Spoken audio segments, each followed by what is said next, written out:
I'm Evelyn Lee. And I'm Janine Chastain. We're collaborating on curated conversations to explore how the industry is changing. Together, we'll find ways to create new solutions to current challenges while elevating the value of architects. Welcome to Practice Disrupted.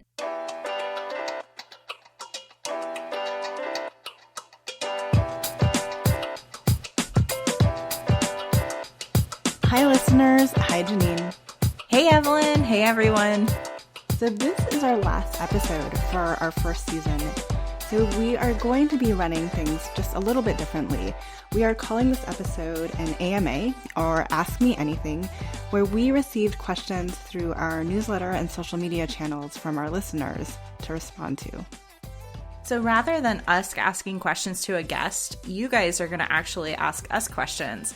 And we've invited a very special guest onto the show today, Dimitrius Lynch, who is the backbone of the show. He edits every episode of Practice Disrupted. He is also a co-host on the show Spaces podcast and is a co-founder and the chief creative officer of Gabl Media, who is the producer of our show. He has played a huge part in ensuring that every episode of the podcast has come together on time and sounded really great. So we thought of him as the most appropriate person to invite on and ask questions today. Great. Let's jump to the interview. So glad to join you guys. Good to be on mic with you. You are at the final episode of season 1. Are you guys excited? Are you sad? How do you feel about wrapping up season 1 right now? You know, it's surreal for me because when we started the beginning of this show, it was towards the front of the pandemic. And so we were going into it just trying to continue on in our effort to keep coming up with new content and ideas to share with the industry. And it ended up expanding and from initial, I think we said 12 episodes to 20. And then now we're at the end, and it's been the thing that I've been using to help me get through the pandemic. So each week having something to creatively think about and work on has helped a lot in terms of just keeping me going as things have been uncertain. And so it is kind of a surreal moment to be at the finale. Yeah, I literally sent over Janine a screenshot today of all of kind of the images from the Practice of Architecture website of all the episodes that we've done this first season. And I literally said, can't wait to round this out with our final episode this afternoon. And I think it's exciting to look at that body of work. There's definitely, with anything you do, it's all the emotions. Janine and I tested our friendship at times. It's been interesting managing through all of the different personalities of the speakers that we bring on. And there's times when we felt that we were way ahead and doing good. And then there's times we're like, we need to get stuff to Dimitrius now because we're behind to edit it and record it. And we're running behind and we're feeling not super healthy right now, but we need to get it in anyways. So I don't know. I think it's the ups and downs and the roller coasters that comes with doing anything new. But it is nice to kind of look back at that body of work and see, like, I accomplished this in addition to everything else during the pandemic. And it, you know, the smallest emails, by the way, from the listeners just mean so much to us. The smallest little comments. I saw a comment on the Entre Architect Facebook group where somebody else was asking for podcasts specifically from women, you know, and for me to not have to post Practice Disrupted on there was just a really nice reaffirmation that what we're doing is meaningful to people. Yeah, I agree. And I just want to add that on our last recording for episode 19, we got to the end and I was just asking Evelyn, like, how do you feel? You know, and I think we both agreed we feel really proud because this body of work is something that we have been intuitively working on through our own studies and work and research and conversations on the side. And to actually bring it together to collaborators thinking about these things and trying to dig into it, it has been really rewarding to see the outcome of all of that hard work. So it's a meaningful creation for both of us. Yeah. And one of the things you mentioned, Janine, the switch from 12 to 20 episodes was interesting on my end too, because we just had this curveball come in, and it was like, oh, we decided we actually kind of like this, and we're gonna ramp it up. We have more ideas, so we're gonna go to 20 mid-season. So that was pretty. That was a curveball that we were able to adjust and get that extend. I don't even know if that was really picked up on the audience side. Kind of. I don't know. I want to blame Mark for that one, just because he's not here. I think. But Mark, who is one of the co-founders at Gabl, I think he was saying that he was talking about 20 episode seasons, and then Janine and I were like, wait, weren't we only going to 12? Well, if they want to do 20, okay, let's do 20. So I blame Mark for the curveball that you received. Yeah, thanks for running with it. You did a good job. Yeah. Always blame the person that's not in the room. Just kidding. So you kind of given a little bit of the insight already, but can you guys speak a little bit specific to the podcast experience and how you've enjoyed doing architecture or doing marketing is very different from putting a podcast together. Can you talk a little bit specific about how you guys have felt putting that together and the details that go into putting a podcast together? It's a lot more work than I thought it would ever be. So for anyone who says, I want to start a podcast one day, just know it is a ton of work. And we only do half the work because Dimitrius is the one that's editing us and actually making us sound a lot better than our recordings tend to come out. Especially those ones where Janine's recording after midnight to accommodate my motherhood schedule on the West Coast. I was a complete newbie to podcasts, so it's just been an interesting process. But with everything, I think there's just there's this creative energy around it, and I don't know. I told Mark from the beginning many years ago that I was interested in doing a podcast, and I didn't really ever want to do it alone. And I felt I didn't have enough knowledge to go in and do it. So just Dimitrius to have you has been incredible, but it's also been interesting to find my way through it. So I think it's a tribute to, you don't really know what skills you have until you apply yourself. And then often that you find you have more in your toolbox than you actually realize. So I think that was a kind of a big lesson for me to sometimes you just have to jump in and get going. I told Mark this, I think, when he interviewed us, but I really love podcasts. I always listened to them when I was doing work for long hours, and I also listen to them when I want to take a walk because I'm an extrovert. I just really enjoy the benefit of being able to turn on a podcast and feel like you're listening in on a conversation with people, and it almost feels like you're in the room, being part of that conversation. So I knew I wanted to do a podcast at some point. It was something I'd written down when I still lived in California. And it's so surprising to me in a wow, that dream came true kind of way to be doing it. And I love it so much. Dimitrius is fulfilling dreams.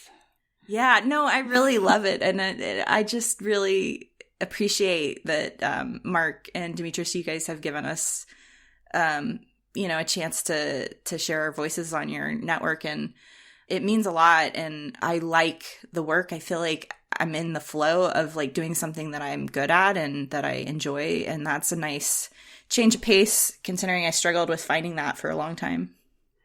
I think there's the whole design problem attribute to it too, though, right? Because I think we're all designers and it's never perfect. I don't know how many times I've just told Janine after we recorded, and she's like, I have no idea what I've said. And I was like, it's going to come out.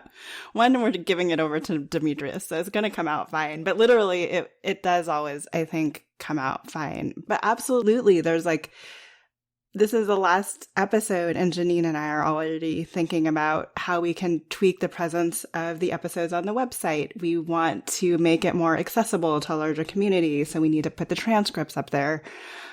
So I don't know, even though this is a last episode of season 1, I still feel like it's very much a work in progress.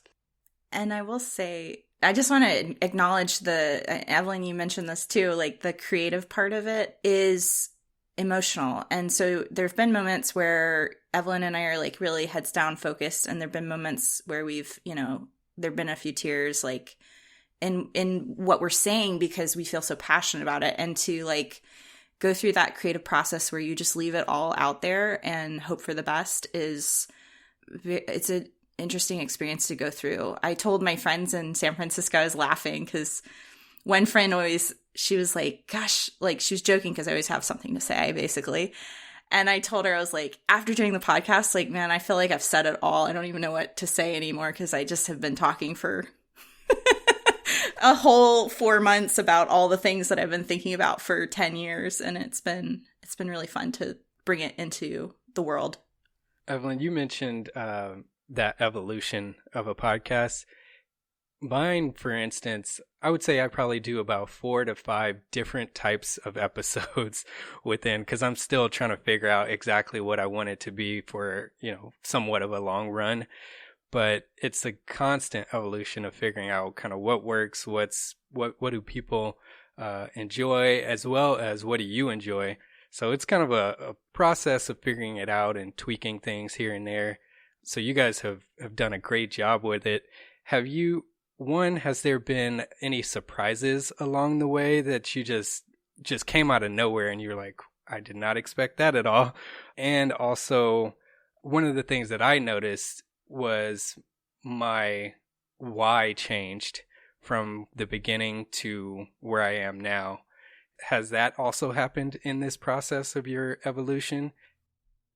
I think my why has changed in the sense that talking helps work through ideas. So in a way, it's like all of this talking has helped crystallize some concepts that I might not have otherwise had a thorough opinion about yet.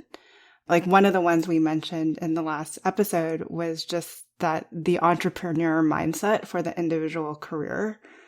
Like I've always talked about, architects are very passionate individuals. So it's really hard for us to kind of approach our career from like a business standpoint. But I think in the end, it actually helps us grow faster if we don't tie as much emotion to it, to the work, the clients that we're doing. And we think about what we need to learn, and what we need to develop and grow. So it's been interesting to me how saying all of these things out loud has helped crystallize that. I think that the why has been interesting too, right? Because I was just like, this is just another platform to tell our story, but I think it's also equally a place for others to tell theirs. Do you think you're finding out more by also listening to others too? Yeah. I mean, I'm also learning so much, right? And that's, I think, also informing my ideas. The main one has always remained, right? It's called Practice Disrupted. I think we need to expand services, but how we do that and, how we change the culture of our firm, how we change business processes, they've, in a very good way, kind of broadened my viewpoint to a lot of different ways of going about it, because I only had lived life experience up into then. So that's been helpful. So I think, the why has also been, this isn't just a platform for me. This is a platform for others as well. And our guests have been like, honestly, very thankful for us to give them that platform. So that has been equally as meaningful to me. Would you say that that's been the surprise, is how much the engagement with others has evolved your thinking? Yeah.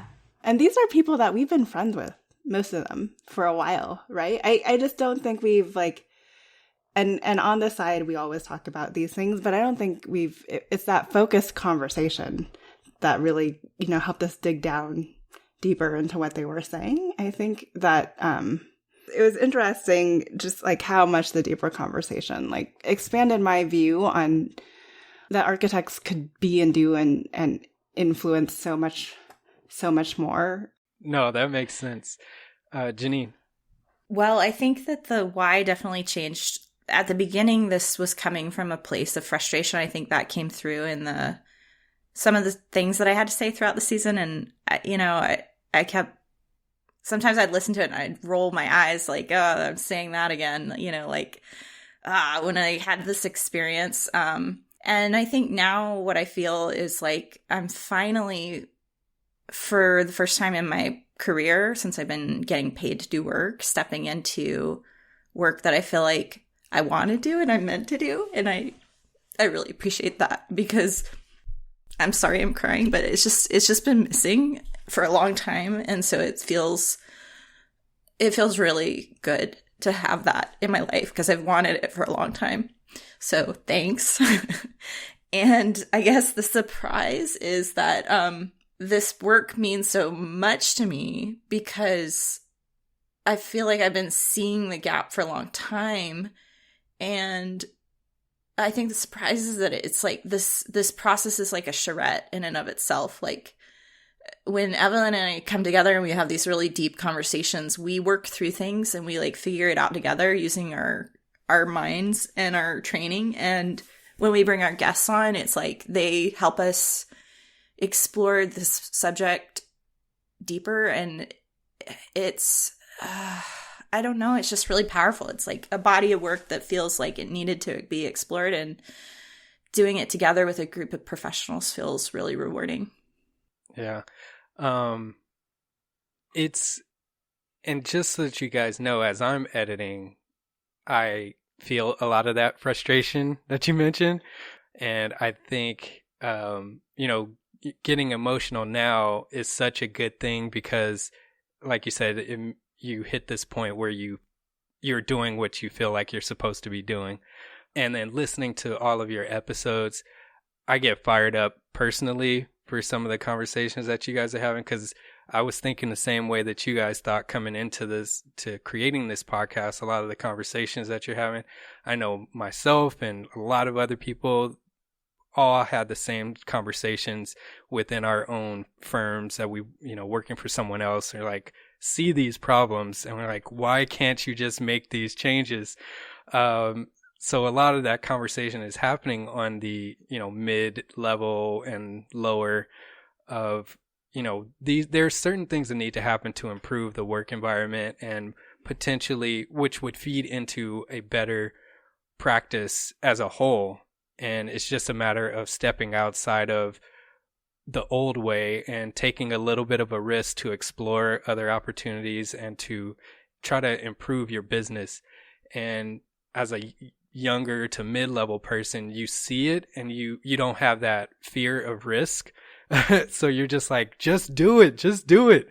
And being able to voice that and hopefully to start to get those conversations a little bit higher, I think will be beneficial for the industry as a whole.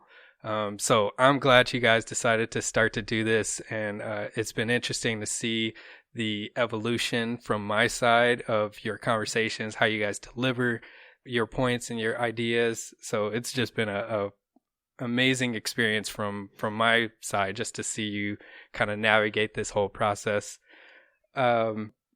So let's jump to a listener question, because I know some listeners want to hear the responses to what they had to ask. So we'll start with this first one. What changes required by COVID-19 will become permanent, and how will they impact the profession, good and bad? I'm hoping, I don't know. I think I need to start viewing the profession as glass half full rather than glass half empty. There's things that I hope stay afterwards, right? But I've been in the profession long enough to see how things tend to bounce back, even the Great Recession, right? And we resumed as things were before. But my biggest hope, especially as we enter being Generation X and not even necessarily millennial, but especially as I'm entering a place in my life where I have two young children, but I'm also, in the not so back of mind, I'm also thinking about the caregiving aspect of my two parents, who are aging, that the 9 to 5 business day kind of disappears. That it's really a lot more about you performing when you perform your best and getting in the hours you need to complete the task, but not necessarily counting the cumulative hours too. So I would hope that this kind of idea of flexible work schedule continues. That would be my biggest hope for COVID-19 and the architecture community going forward. I also think there's a greater understanding of the tools that it takes to necessitate remote work. Like, it took a big incident, right, for everyone to begin to explore these tools. But, is there a way to continue to explore those tools on a regular basis? Because things evolve and change so much, just so that we can continue to keep up with the curve. I would love for us to stay ahead of the curve. But again, that's my glass half empty perspective on the profession. So a lot of the stuff that I talk about in this season, it's based on my own opinion, but it is definitely backed by, as you said, Dimitrius, shared opinions that I don't think other people will say it sometimes in professional settings, what they're thinking when they disagree. And so when I say things and I generalize things, what I mean is that, I've worked with other people that are my age and younger, and they feel these things. It's not like an imaginary thing that I'm making up. So the one that I know is on a lot of people's minds that sit in offices all over the architecture community is the remote work piece. For a very long time, since the age of digital technology has started going in the direction it has, people want to be able to have more flexibility and work from home. And architects were largely resisting this, except in a couple of instances where firms had the resources and the money available to support it. And this has prompted firms to not be able to hide behind that excuse of not doing it anymore. So I really am hopeful that firm owners don't revert back to 5-day a week, because I don't think people want it. And for the culture of the firm, I think it's not a healthy thing. I think, to Evelyn's point, there's flexibility, but more so it's about giving the options for some remote work to allow for more flexibility, more individual preference, because, not everybody wants the same thing. And that's a big takeaway from our show. Yeah, fully agree with that. On that same note, this next question, which gets personal for you guys. Janine, I'll start with you. Can you describe what your work from home and or your recording setup is like? Interesting.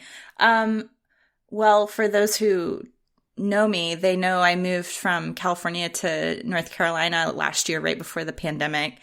And part of that was to have more resources in my housing situation. I went through kind of a hard time out there with housing. So now I have a room that's my office for my business. And I've invested in some really nice recording equipment that I love. And it's basically a mic that's on my desk and I can move it. And sometimes I've actually recorded it, in other locations, like when I went to my parents' house. So I can take it with me. I had an arm at one point, but now I just have it sitting on my desk because it's a little bit easier to move. Evelyn? Yeah. So, right now I'm sitting on the bedroom floor in the back furthest corner of the house because we're recording during the day. So anytime that happens, I have to tell everyone in the house to be quiet because it was a house that was built in the 60s. And, you can hear everything in the house.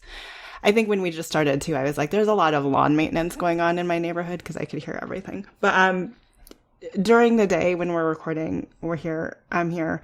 My husband and I share an office. It's a den. It's adjacent to the kitchen and it doesn't have a door on it. So usually him and I are trading off between the master bedroom when it comes to taking conference calls if we need to.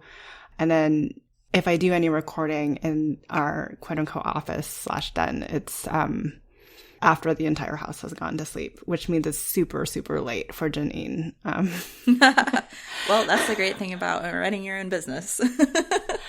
So yeah, I'm grateful for her ongoing flexibility there. But yeah, right now, floor of the master bedroom, sitting on 2 pillows. Yeah, that one always cracks me up when she records and she's on a pillow on the floor. And then Janine, I don't think you mentioned it. This is you're in just like a second room of your place. Yeah, it's a spare room, and usually my big obstacle is my dog, who likes to bark and it is very insistent on 4 o'clock walks, and does not like it now that we've been home for so long that we spend a lot of time in front of a computer not paying him attention. So it's a constant negotiation of how he's feeling and the things that I need to get done. Yeah. Okay.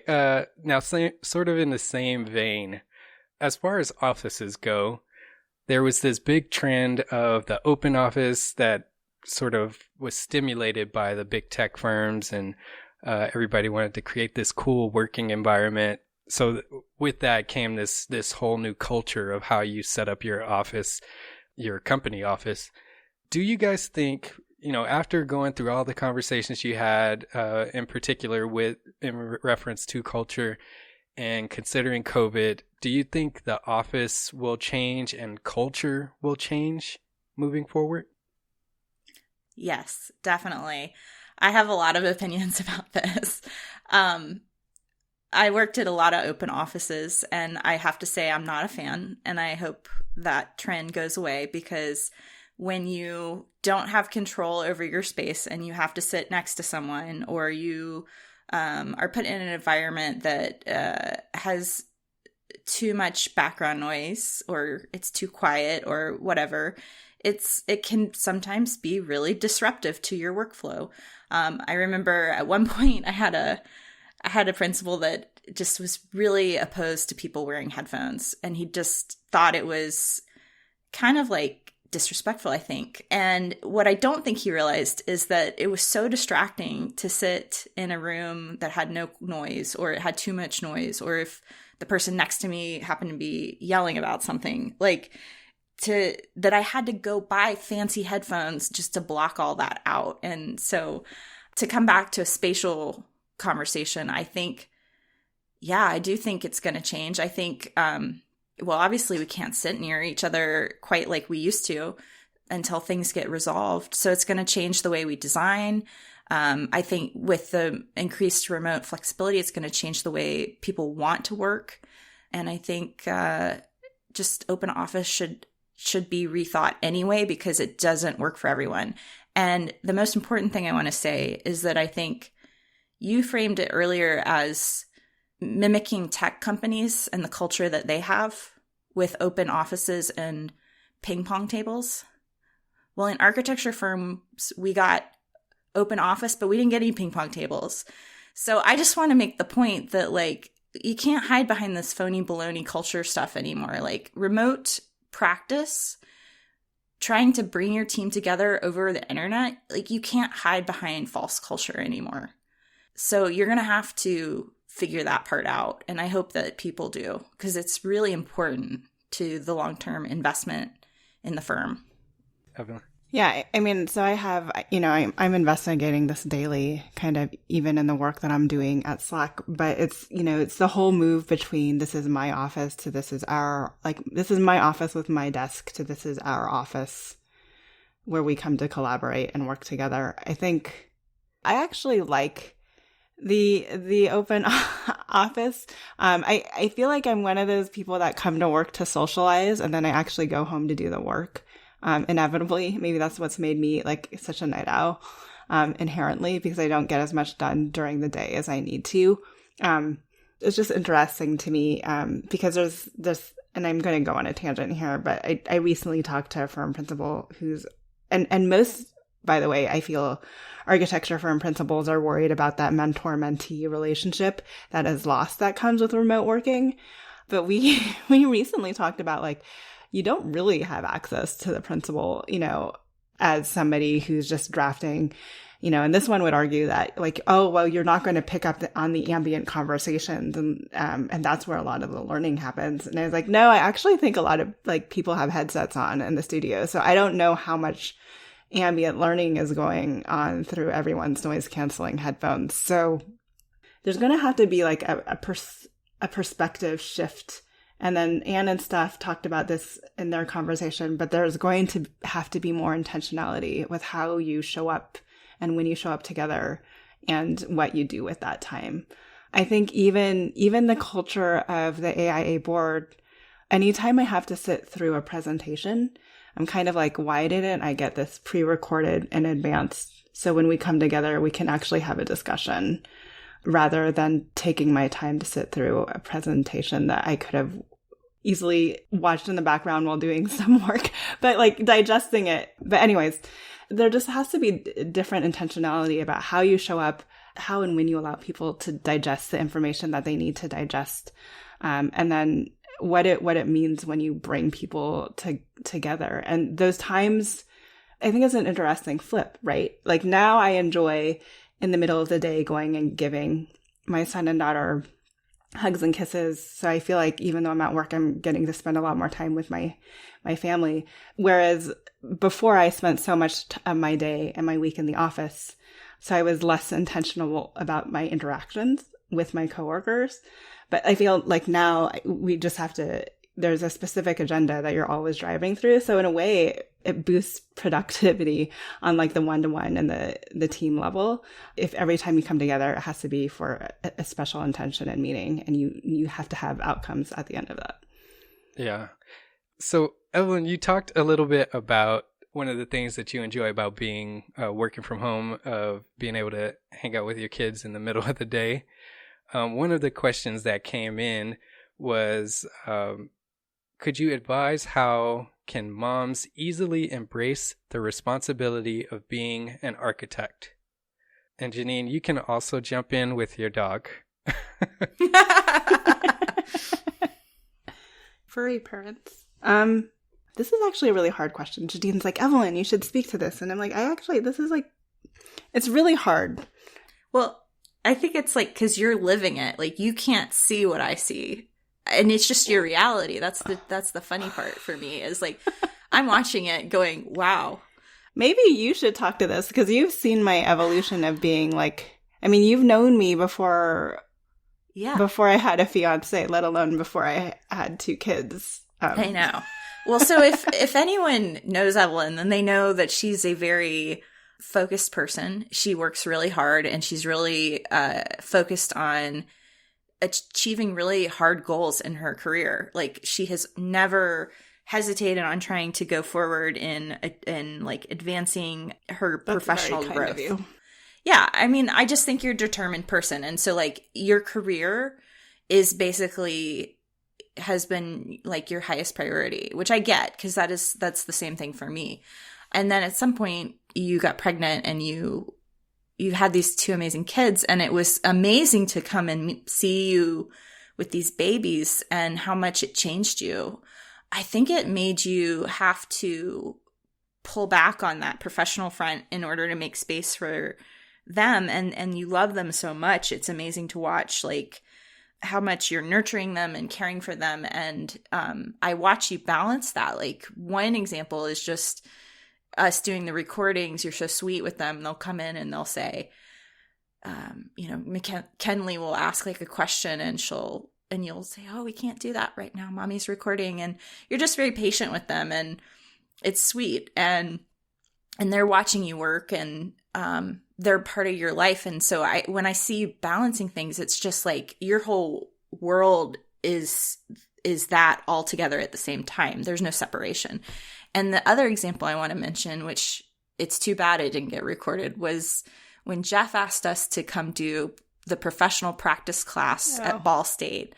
Kenley joined us and was like sitting on Evelyn during this like Zoom call, which was really hilarious. And so we're, zooming into this classroom in Indiana, and I just think it's cool. Like that's a new barrier to break down for other women to see in that classroom, and for me to see a mom who's a professional, hardworking person integrating her children into her work in a way that's not separating but together is actually really powerful. And I think more women would benefit by being able to see that. And it's not an easy balancing act at all, but you do a very good job trying to accomplish everything. So there's different type of mothers out there too, right? I've seen a lot of women leave the profession to care for their children. I've seen a lot of women try to split their time where, they drop their kids off at daycare and go to work and come back. I think I've always been a workaholic. I have sat in women's groups that talk about like, oh, I wish we had 6-month maternity leave, and 6-month maternity leave would kill me.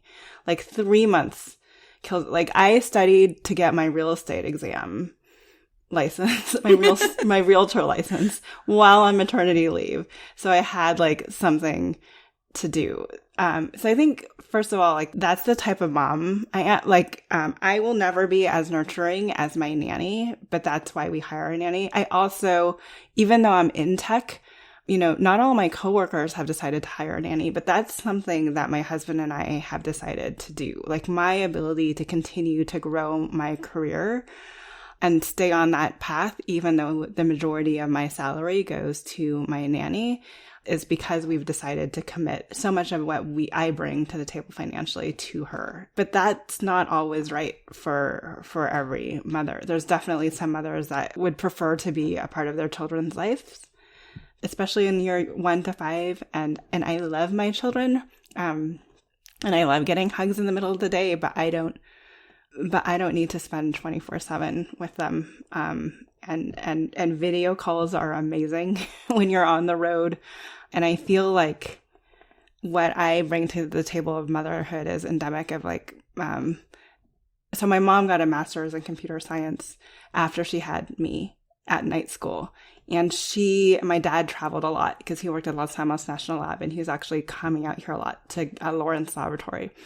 So I remember long nights, like when I was like 5 or 6, where I had vending machine meals because I would be out in like the student lounge of the local community college while my mom is finishing her Master of Science. Or essentially it's like a Master in Computer Science degree after hours. So that's kind of the role model that I have. And I feel like so much of me and so much of what I do is similar to kind of how my mom raised me. So let me ask you this to sort of pull more. Can you talk a little bit about your mental state in the transition from when you had a child? Like, where was your headspace in bringing a child into your situation that you already had going? I was scared. I was even more scared with my second. I remember sitting there 8 months pregnant saying, like, we can barely handle one. How on earth are we going to handle 2? Like, we figured out a routine for me to go on the road with 1. Like, I can't imagine my husband with a newborn and, like, a 1.5 old, because they're 22 months apart. So I guess, like, a newborn and a 2-year-old, and dealing with that on his own. Thank goodness for husbands and, supportive partners, too, in all of this.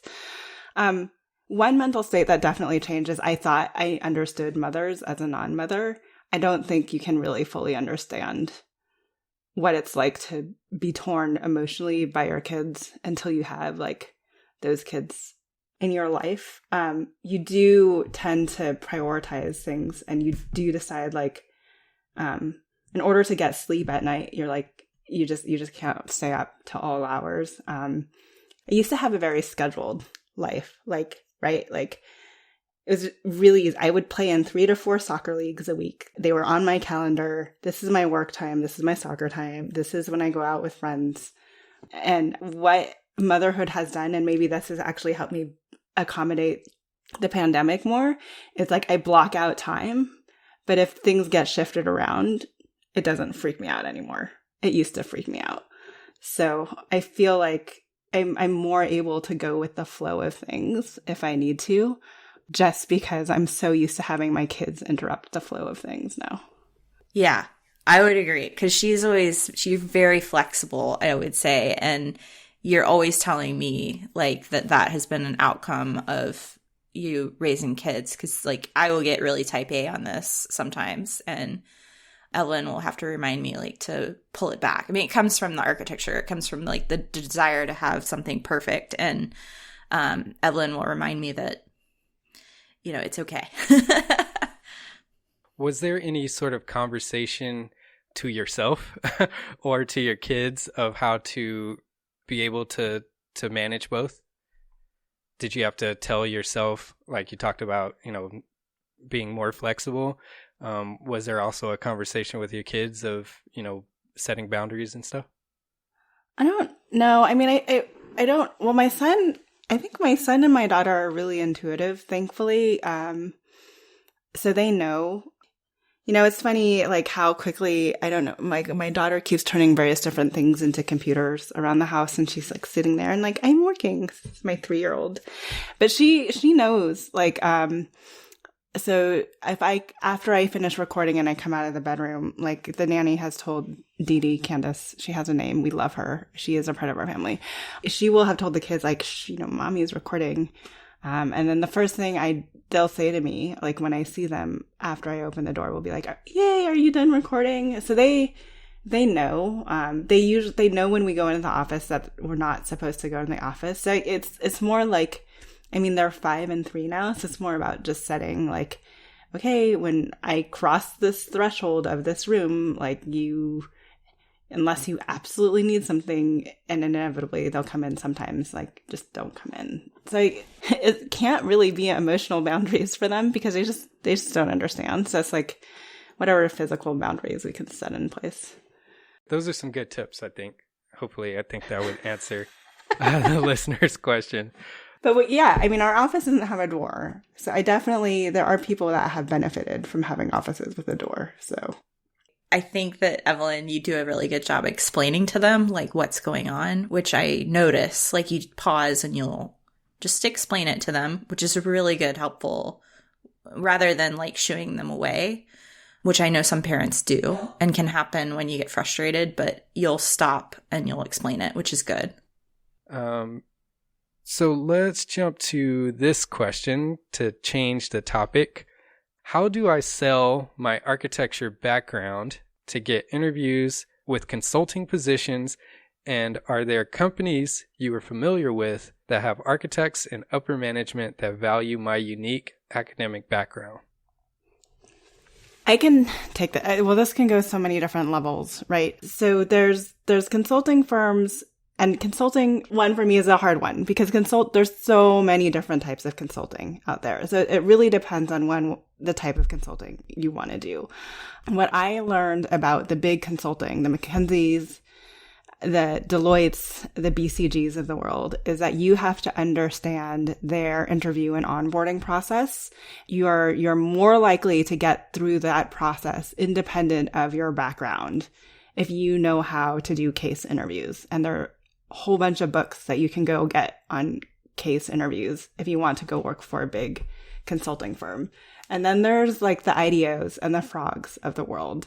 And those people hire for diversity and background. So first of all, if you're in a company at more than like, I don't know, even 20 people, the partners weren't making the decisions about who is on my team. You're looking at middle management's doing most of the hiring, right? So independent of architectural leadership, I think you are really trying to appeal to the actual hiring managers and sell your skills there. And then I think if they don't have an architecture background, you need to have the language to communicate your value to them and quantify it in ways that they will understand it. And then I think it's just dependent upon how insightful that hiring manager is. And if you are looking to get into a place that you're constantly fighting with a hiring manager saying, this is my value, then if you are able to get hired, you're going to continue to be fighting with your manager about this is my value. So I don't know if that's a place that you want to end up. I think if you're interested in going to consulting, it has to be an intuitive match between like what value you can bring and what value that they inherently see you have, or you're able to explain to them that you have and they realize. Yeah, I can say I do know people, I know young designers who have transitioned into, I'll say one. I know one young designer who has transitioned into one of the big consulting firms, and he came at it through a design angle. And so that's how he's found his footing in that world. But I agree with Evelyn, to go into that world, the thing you have to do is practice case studies and learn how to do those so that you can go in and show them that you have the skills they're looking for. So it's a rigorous process. You can't just like skip that part. But if you're looking for other types of consulting, there's a huge wide range of options out there. And they, like, for example, a really good friend of Evelyn and I is Susanna White, who came out of the AIA and ended up going to work for McKinley Advisors, which is a nonprofit consulting firm. And so she is a partner, and she's FAIA, and she's really good at what she does. And so she's found that path forward, but it's not a short-term game. It's like a long-term game. You've got to figure out, what is it that you want to consult on? Where's your niche? How do you get enough experience and perspective on that topic in order to start consulting on it? Even in starting my own business as a consultant, I mean, it's taken me some time to like really find my voice in that. And so, you know, it's just something that you have to understand yourself, and you're selling yourself as a consultant and your knowledge. And so it's kind of how you package it and present that body of work or that knowledge. So as I asked the question and as you guys started talking about it, there is a disconnect in my brain. And I assume there may be some in some of the listeners. How would you define what a consulting firm is? Like, what does that mean? And then how does architecture play a role in a consulting firm? Oh, that's interesting. Wow. Defining consulting. I think defining consulting is like a web. This is one where if we were on a YouTube channel, you would see me Googling away, like, what is a consulting firm? I think, so most consultants, you're helping an individual or an organization, like, raise their value proposition, improve processes, understand new areas of business that they can grow into. So it's essentially, I don't know, coaches out there will probably disagree with me, but I feel like it's coaching for an organization in a way, right? Like, it's helping you get, Janine's like squinting at me, so I know she disagrees with me, but I feel like consulting is helping you do things better, differently, having a third party come in and kind of audit like what you're doing and where there are potential improvements. And then there's like some consultants that stay around for implementation, but some consultants just kind of hand over the strategy and leave. So that would apply to consulting for any company. It's just a matter of you trying to navigate what the architectural background is applicable to contribute. Yeah, so I guess in the AEC industry, when you talk about consultants, you're talking usually about your vendor consultants, so your MEP, your structural, right? So I think there are definitely consultants that are complementary to you, but I think when Janine and I, or at least when I inherently define consulting, it's more about people that are helping you lift up your business. It's more on the management consulting side. And then to answer your second part of the question, where I've always thought architects could differentiate themselves is that we are, one, a lot of what we're taught around design thinking, I think we actually need to switch that, and we need to talk about the value of systems and how we're systems thinkers. Because I think that actually has more play in the business world, and frankly, it hasn't been as overused as design thinking. But it's this notion that there's a lot of different things coming together in a 3D space that you need to solve for. So when we talk about being these incredible problem solvers, it's because we are looking at all of the various different inputs that are coming in to create a solution. And that's a systems problem. And I think that's the type of, like, that's where we excel. And then also where we excel is actually implementation. Because like I said, even the big firms, they joke, right? I had a friend that worked for McKinsey for years. You know, they create this strategy and they don't necessarily help as much with implementation. There's even been a few times where MK Think came in on the back end of somebody else's strategy and then helped them implement the consulting strategy. So architects, I think, where we thrive too is that we actually can deliver upon the strategy. And we have a history of doing that with every single building that we've built as just kind of it being a prototype. So and finding your way through those things, right? Because every building is a prototype, we have processes, but it doesn't mean that the output in the end is always going to be the same. And I think that's a different value prop that we bring to. Yeah. Ginny?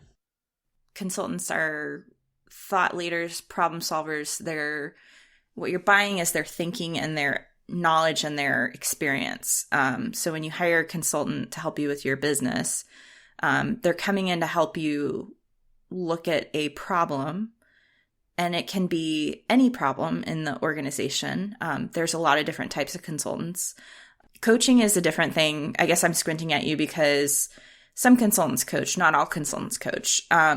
Coaching is definitely more of like a active, about a person or people or teams kind of dynamic. And I guess I think of consulting a little bit more broadly.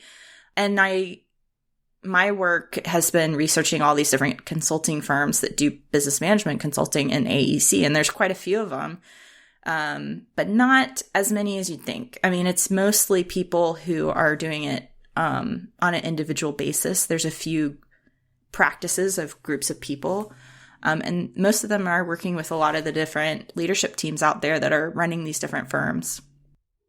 Most of them are principals and partners on a second career track. Yeah, that's true too. So it sounds like your, not goal, but what you urge people to consider is breaking yourself of the limitations of only being able to solve literal, hard spatial problems, and think more of you are a person that can take in a lot of input, analyze it, and deliver and output a solution to whatever that problem is. And it doesn't necessarily just have to be a building. Yeah, I think that's a really good observation. I think you probably said it better than I could have said it myself. Okay. Yeah, you should just erase everything we said and just respond to your own question with that very shortened response. Yes. So we are coming up to the end. Do you have ideas about this upcoming season?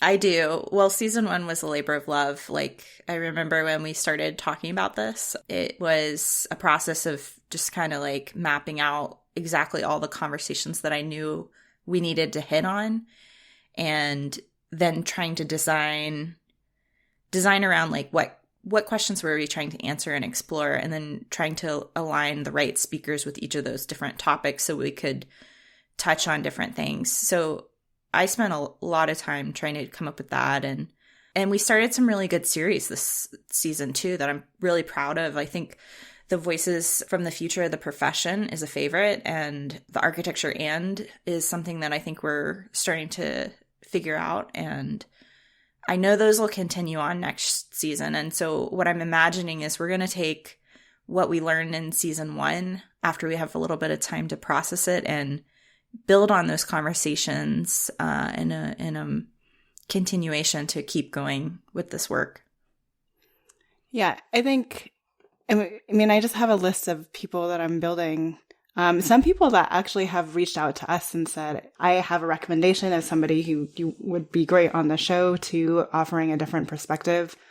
After Rebecca mentioned how she had heard of this group that was building on Mars, I saw a LinkedIn update date from one of my contacts, and he is now working with a group that is designing for architecture on Mars. So I'm like, I need to bring him on Practice Disrupted. So some of it will be thought out. The ones that are the most thought out, I feel like, are the voices of the future of the profession.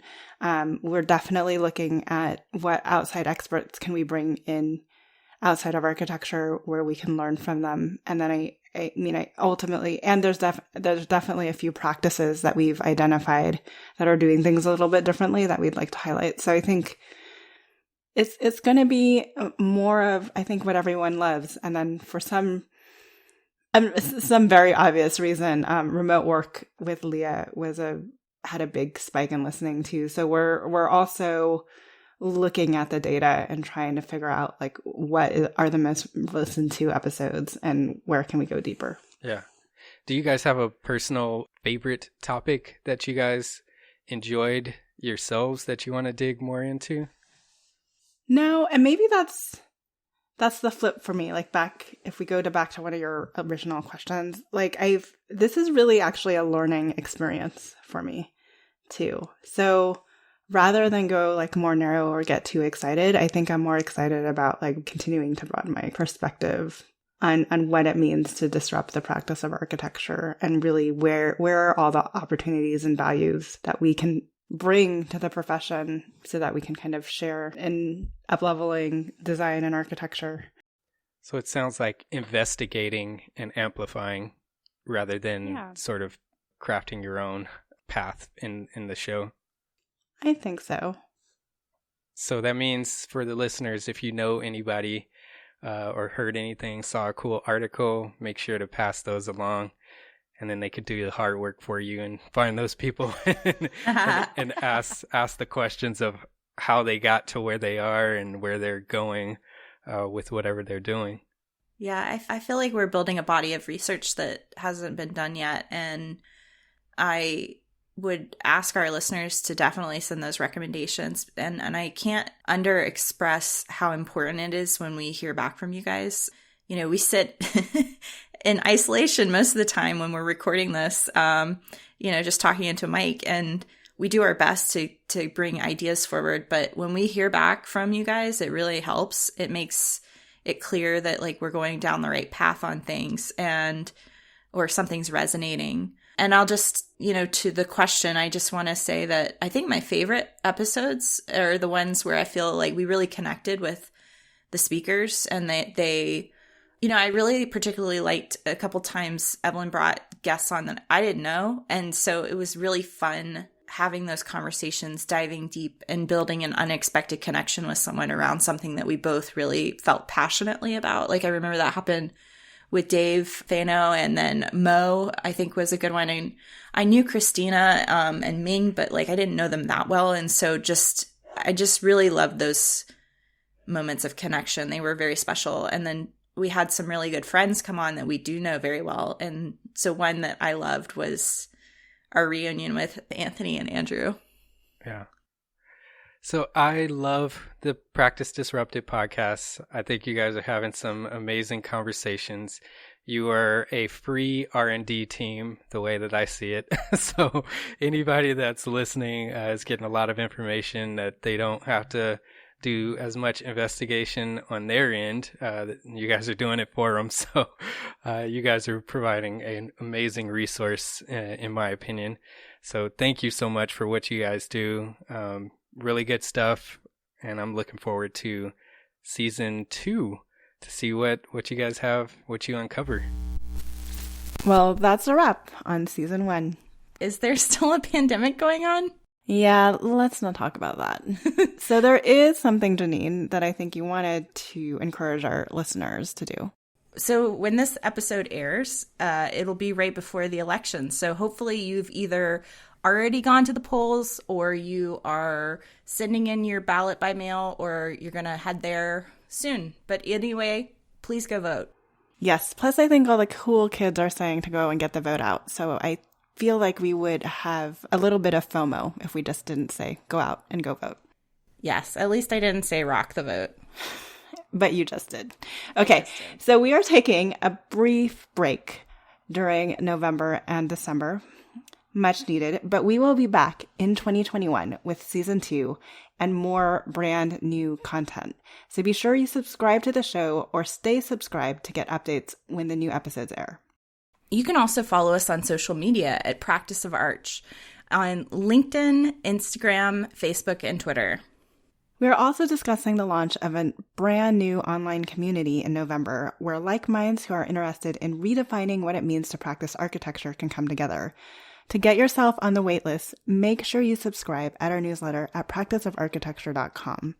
In the meantime, we're also taking on a few new clients. For those of you who are interested in potentially working directly with Evelyn and I, you can reach out to either of us at either Evelyn at practiceofarchitecture.com or Janine, which is spelled Jenen, at practiceofarchitecture.com. Finally, and we did this a little bit at the top of the show, but we wanted to send out a huge thanks to Gabl Media, both Mark and Dimitrius, who, without their incredible support and their work behind the scenes, this podcast would have not been possible this year. And we also want to thank them for taking a huge chance on two female entrepreneurs in this space. Yeah, absolutely. And you can check out their podcasts, which are Entree Architect and Spaces Podcast. Until then, stay safe, and we look forward to bringing you new content in the new year. See you in 2021. Thanks for joining us on Practice Disrupted, a podcast by Practice of Architecture. Visit us at practicedisrupted.com to find out more about future episodes and the changing nature of practice. This show is part of the Gabl Media Podcast Network. You can learn more about other podcasts in our community by visiting gablmedia.com. If you enjoyed the show and want to hear more content like this, you can help us by leaving a rating, review, and subscribing on your favorite podcast app. Don't forget to share with your friends, and feel free to let us know what other topics or speakers you're interested in hearing about. Thanks for listening.